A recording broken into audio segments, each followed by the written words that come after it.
औद्योगिक विकासात राज्य सदैव अग्रेसर असून थेट विदेशी गुंतवणुकीच्या बाबतीतही देशात अव्वल आहे।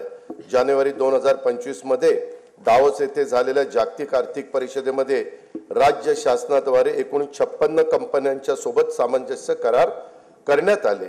त्याद्वारे येत्या काळात 15,72,654 कोटी रुपयांची गुंतवणूक होणार आहे। त्यातून 16 लाख रोजगार निर्मिती होईल असा अंदाज आहे। शासनाने पायाभूत सुविधांवर केलेल्या गुंतवणुकीमुळे तसेच उद्योगांना दिलेल्या विविध प्रोत्साहनामुळे मोठ्या प्रमाणावर थेट देशी व परदेशी गुंतवणूक आकर्षित होत आहे। खासगी गुंतवणुकीचे उत्पादनात मोठ्या प्रमाणावर वाढ होत आहे। रोजगारात वाढ होऊन उत्पन्नात वृद्धी होत आहे।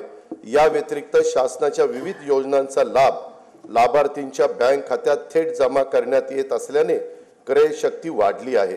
त्याचा परिणाम बाजारात वस्तू व सेवांच्या मागणीत वाढ होण्यात झालेला आहे। परिणामी गुंतवणूक, रोजगार निर्मिती, वाढी उत्पन्न, मागणी, गुंतवणूक असे विकास चक्र फिरते आहे।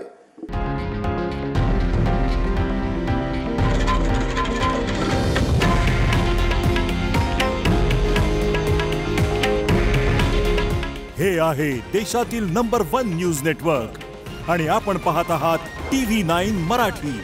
काळजी तुमची, हित महाराष्ट्राचं।